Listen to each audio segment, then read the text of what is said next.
Good morning. Well, it's a little bit later today because the clocks went forward, so obviously no one really informs anyone of it. You just find out about it after it's already happened. So I turned up thinking I was on time, and really I was an hour late. It's alright though. No one's up at 1:30 in the morning. No one with any, unless you're working or you're chasing some type of thrill, you're probably in bed. So it was my daughter's birthday literally yesterday, but see, I'm going to take it as today as well, because for me 2 days roll into one. It's the same. And I didn't get to spend it with her.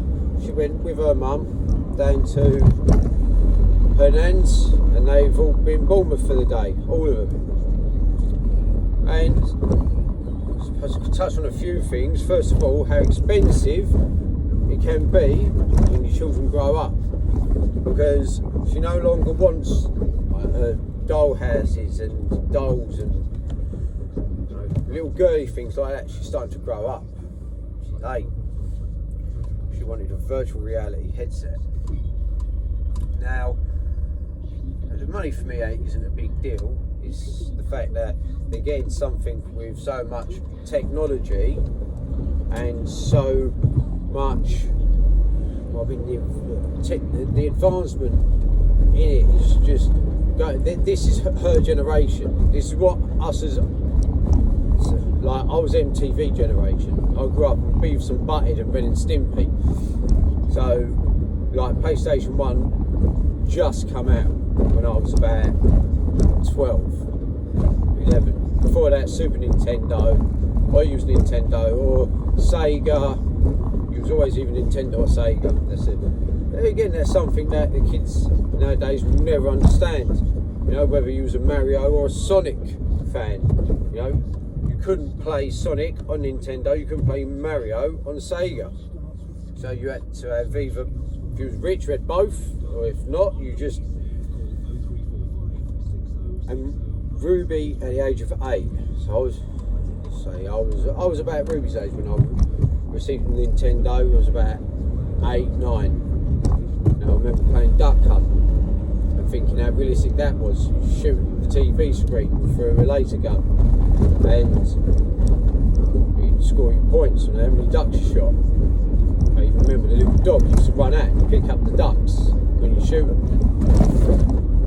And that for me was realistic. And now my daughter is in an age where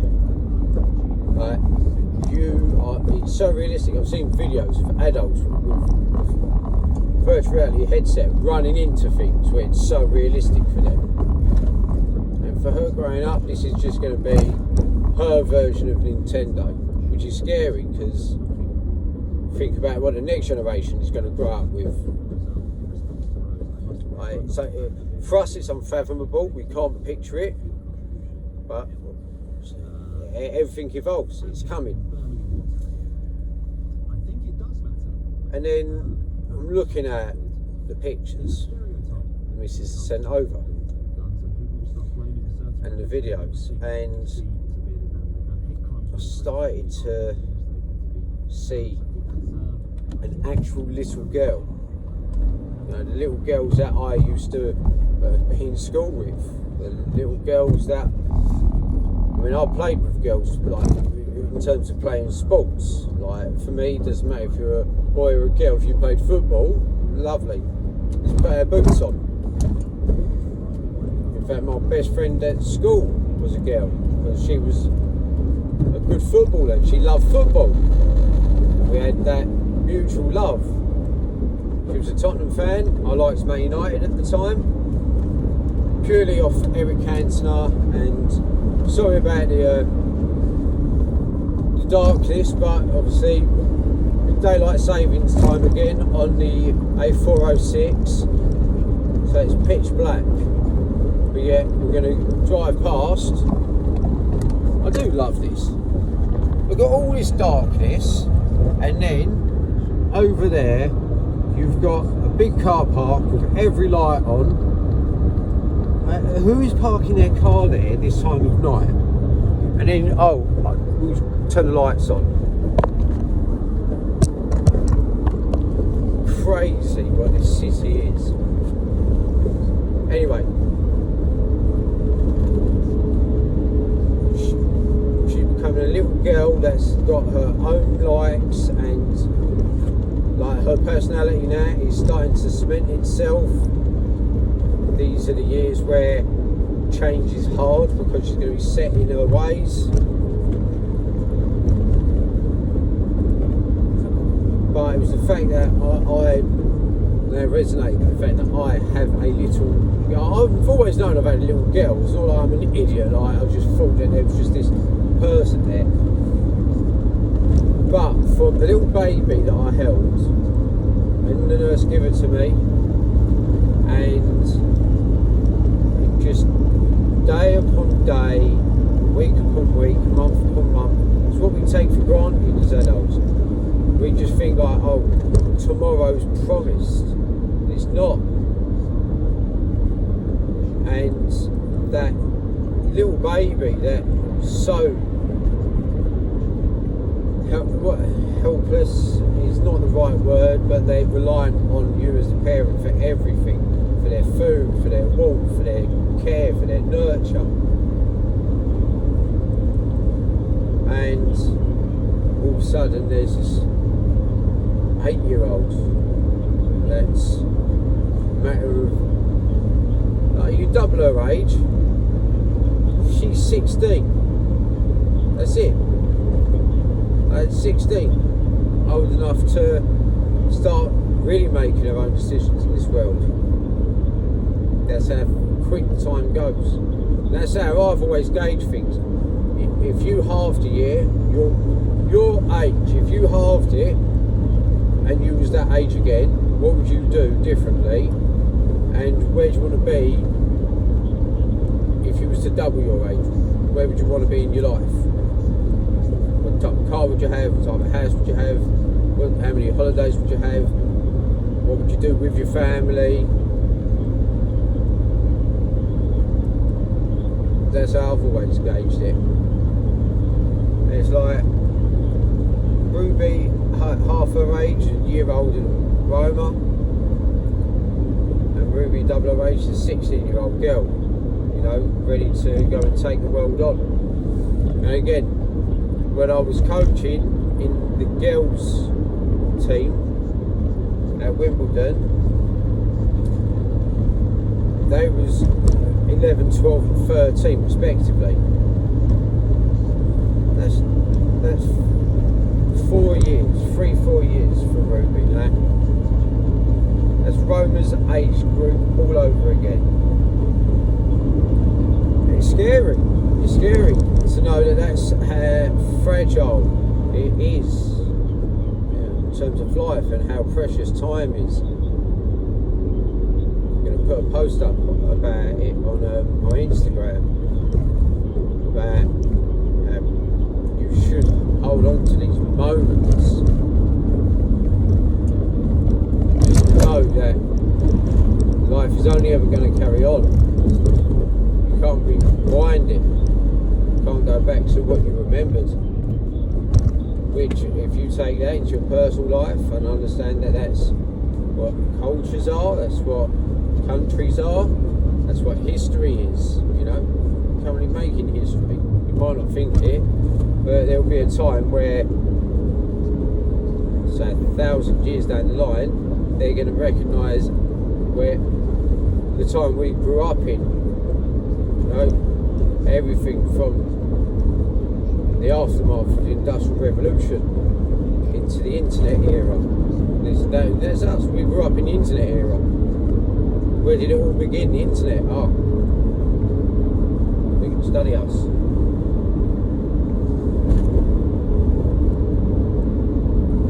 So dads, you really need to, mums as well, but I only said dads because I feel like dads haven't got that type of space. Women do, men again, like most things, especially in the West, are left on the back burner.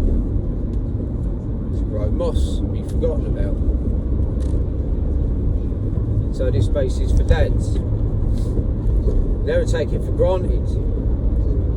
Every day, go out and do the best for your citizen, your fellow citizen. Do the best for your fellow man. Go home, do the best for your family, and be that loving husband or partner that you want to be. Be that doting father. It's absolutely amazing. Sorry to come off topic, but I'm just about to join onto the M11 and it just turns absolutely pitch black again. Crazy. And as the Lord said, let there be light. So, wake up, dads, with that spring in your step. To be the person in your family that you always needed and that your family needs. And appreciate it. Wake up appreciating things every day. Don't wake up worrying about a bill that's coming, or they're really irrelevant. We make them relevant, but they're not. What's relevant is your character and your conduct with your family and amongst your family. It's okay to show your worst self, but it's only okay if you are willing to better yourself. You only learn from making mistakes, so don't beat yourself up for making any. We're all, to err is human. I love these biblical sayings. They're relevant, they're going to be relevant. To err is human. Understand that you are human, you're going to make mistakes, and apologise for it. Stop being so proud. One of the 7 deadly sins is pride. Do it for you. Ultimately do it for yourself, but you do it for yourself because you want to do it for your family.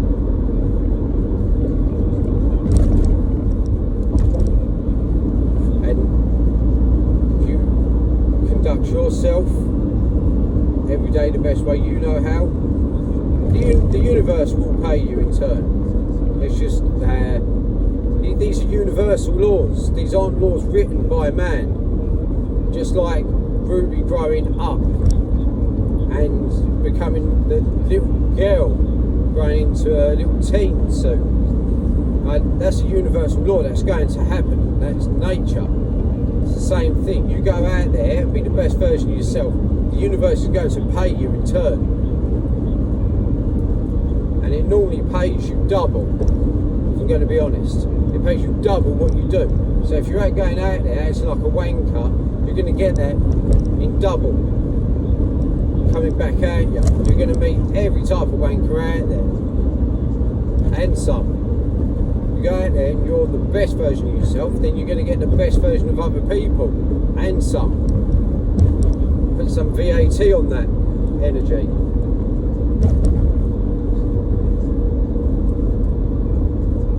So dads, if you know it's your child's birthday coming up, and it doesn't matter what age they are, just appreciate that moment. You're never going to get that back. Doesn't matter what the present is, because they're only ever going to get more expensive the older they get. Now it's virtual reality headsets. Before you know it, Ruby's got her driver's license and she's wanting me to go out there and splash the cash on a set of wheels. So I'll be like, oh, remember the cheap days of virtual reality headsets?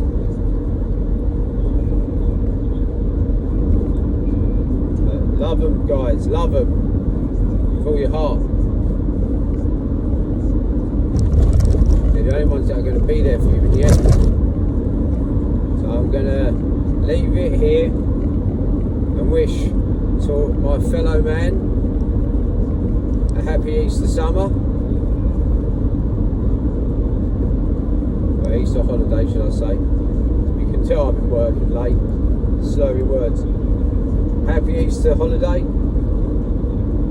and God bless. Take care of yourself.